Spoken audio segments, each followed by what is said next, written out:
malam di kawasan Subang selalu terasa berbeda, terutama di sebuah jalur yang sudah sangat terkenal di kalangan sopir dan pengendara. Namanya Tanjakan Emen. Jalan itu terlihat biasa saja, sebuah tanjakan panjang dengan tikungan tajam yang membelah perbukitan. Siang hari, kendaraan lalu lalang tanpa masalah. Namun, saat malam turun, kabut mulai merayap dari hutan. Udara menjadi dingin dan suasana berubah mencekam. Puluhan kecelakaan pernah terjadi di sana. Mobil masuk jurang, bus terguling, motor terseret ke tebing. Sebagian orang menyebutnya karena faktor jalan yang curam. Namun sebagian lainnya percaya ada sesuatu yang lebih gelap yang menghuni tempat itu. Sesuatu yang tidak terlihat, tetapi selalu menunggu. Konon, nama Tanjakan Emen berasal dari seorang sopir angkutan bernama Emen. Ia dikenal sebagai pria baik hati, ramah kepada penumpang, suka membantu orang yang kesulitan di jalan. Suatu malam puluhan tahun silam, Emen sedang mengantar penumpang melewati tanjakan itu. Kabut turun sangat tebal, jarak pandang hanya beberapa meter. Saat melintasi tikungan tajam, rem kendaraannya tiba-tiba gagal berfungsi. Mobil meluncur tak terkendali. Penumpang berteriak panik. Dalam hitungan detik, kendaraan itu terjun ke jurang. Kecelakaan mengerikan pun terjadi. Banyak nyawa melayang, termasuk Emen sendiri.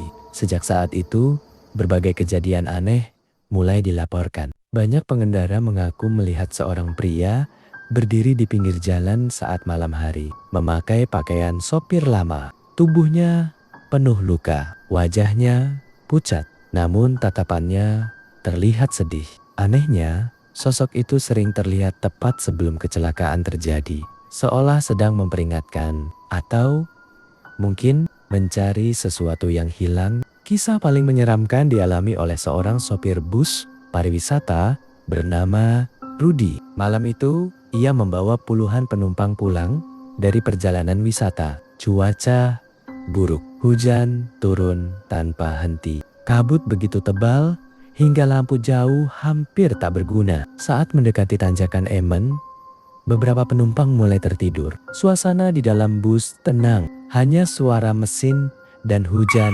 yang terdengar. Tiba-tiba, seorang anak kecil yang duduk di baris depan menunjuk ke kaca depan. "Om, ada bapak di jalan." Rudy mengangkat kepala dan benar, di tengah kabut berdiri seorang pria diam, tak bergerak, memakai seragam sopir lusuh. Rudy segera mengerem. Namun, pria itu tidak menyingkir. Ia hanya menatap lurus ke arah bus. Mata kosong, wajah penuh luka.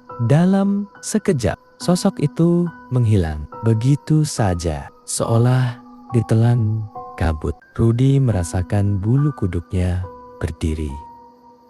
Ia mencoba menenangkan diri dan melanjutkan perjalanan. Namun, teror baru saja dimulai. Beberapa menit kemudian, terdengar suara ketukan dari atap bus. Tok, pahu, tok, tok, tok, tok, tok. Awalnya pelan, lalu semakin keras. Tok, tok, tok. Penumpang mulai panik. Tidak mungkin ada orang di atas bus yang sedang melaju. Suara itu terus mengikuti, seperti seseorang berjalan di atap kendaraan. Perlahan menyeret kaki. Rudy menggenggam kemudi erat. Keringat dingin mengucur dari dahinya. Lalu kaca depan mulai dipenuhi embun. Dan di tengah embun itu muncul tulisan "Berhenti". Rudy membeku. Tidak ada seorang pun yang menulisnya. Huruf-huruf itu muncul sendiri, seolah ditorehkan oleh tangan tak terlihat. Tiba-tiba sebuah tikungan tajam muncul dari balik kabut. Saat itulah Rudy sadar. Bus melaju terlalu cepat. Rem diinjak, tidak merespons. Ia menginjak lagi, tetap tidak berfungsi. Jeritan penumpang memenuhi kabin.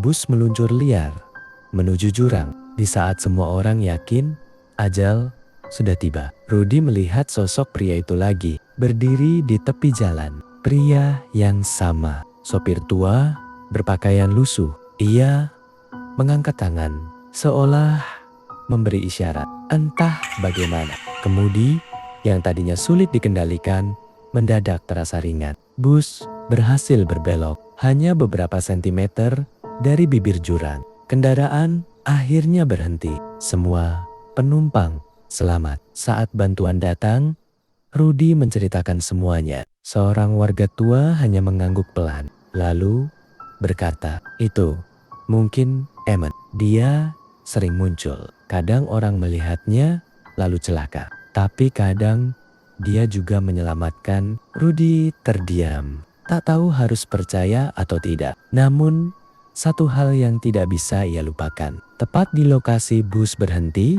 ditemukan bekas jejak sepatu tua di tanah basah. Jejak itu mengarah ke tepi jurang, lalu hilang begitu saja. Hingga hari ini, tanjakan Emen masih menjadi salah satu jalur paling misterius.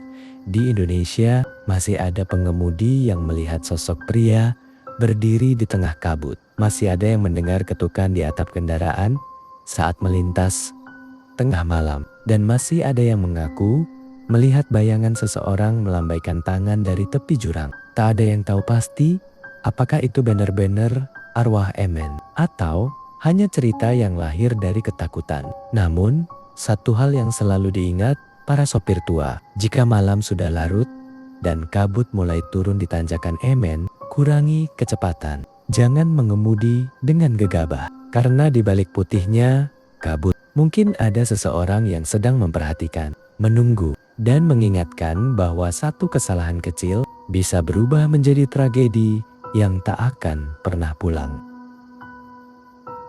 Tamat.